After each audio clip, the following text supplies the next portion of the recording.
Hey Amazon, it's WCH759. This is my first video review.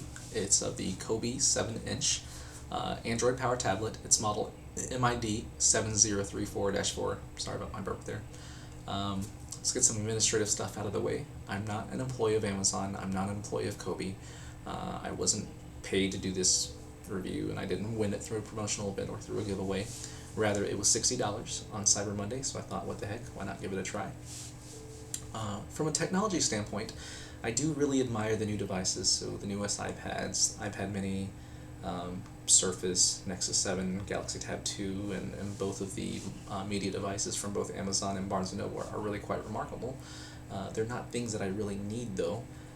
When I was looking for a tablet, I thought I needed to be adequate enough that I can check my email if I'm bored and just want to pass some time, maybe Netflix and YouTube. And I want to be able to go on sites, do light surfing, ESPN, to check out scores for basketball, especially now that college basketball is in full swing. And also to check to see where schools are headed for the bowl season. And it's my shameless plug now for Northwestern, based in Evanston, Illinois. So if any of you all from the Capital One Bowl are watching this review, pick Northwestern. As Pat said, will be 75-point underdogs against an SEC team, but that's just the way it goes. Maybe helpful is where I'm coming from a technology standpoint. So I still use an iPod Touch Generation 2, so that's from February of 2009. And my day-to-day phone, it's a smartphone, doesn't have 4G, it's the Droid X2. I actually got this in February of this year, so February of 12, for 1 cent on Amazon Wireless, so it does what I need it to do. Is it the newest or the greatest? Absolutely not. Out of the box itself is not interesting, of course. Carrying pouch, which is, it's nice.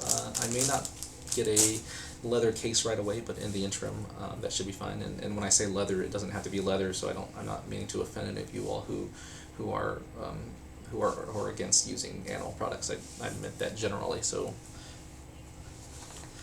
please don't send me any hate mail. Paperwork, not exciting either. The most exciting thing here, $10 card that you can buy music with. This is the part that's going to give you all some heartburn, or some of you all out there.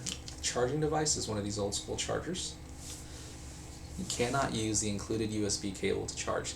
This is for data transfer only, so that's going to bum some of you out because I know you guys have extra cords everywhere for USB charging. This one you can only use the old school style charging peripheral. Do a quick walkthrough of the device. Here's the front, here's the back.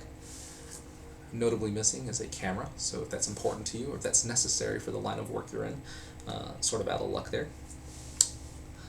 So buttons here, right here. Power button, volume buttons, your charging port and your transfer port. And very importantly, that little glimmer of light you see is actually where the micro SDHC card expansion slot is, which is important because although this is advertised as a 4 gig device, you don't really get that much. That's true for almost any electronic device that you get. It's more like 2 plus or minus. Part of that is given to the system, part of that is proprietary, so having the option for an expansion slot, of course, is welcome. Lastly, I forgot to show you this, but the cleaning cloth for this particular model is important because it's a resistive touchscreen. Not to belabor you all with the physics and science behind it, but what that means is that you have to press down and apply some pressure to get the device to function the way you want. So if you have an old Palm Centro or Palm Trio with the hard tip stylus, you know what I'm talking about.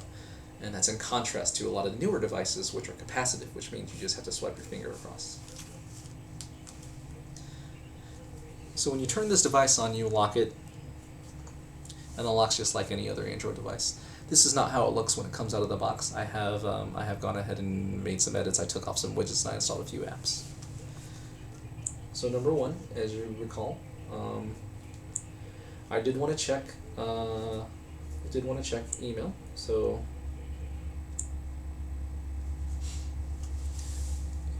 email looks pretty good.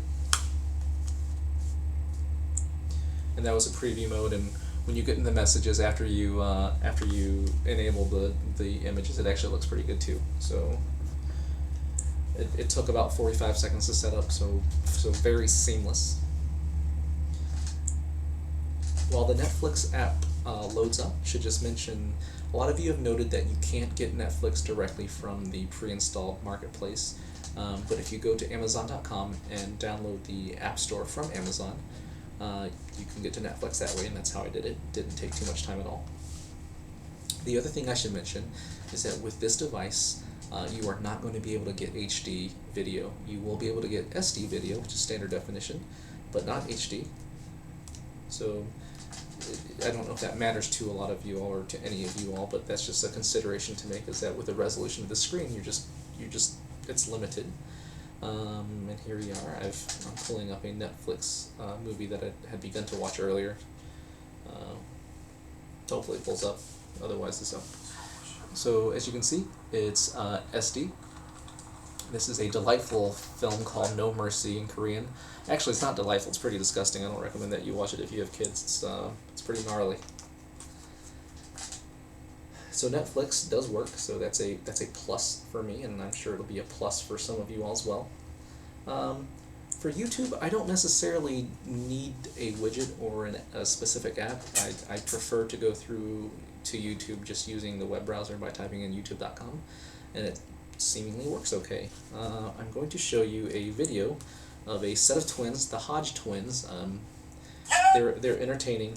They give me lots of news, and they're funny. So this is from the YouTube app. So it does run. So shout out to them. I'm actually going to cut it off right there because they do and just to show you, that's the YouTube app through the browser. So I didn't install anything. They swear on their opening, which is their thing, but I don't want to subject any of you all unnecessarily to foul language. So those are the three things that I looked for immediately. This device that does support PDF. If you have Office documents, such as Word or Excel, you can open those up. So again, the limitations, as I mentioned earlier, no camera, either front or rear. There's no Bluetooth connectivity.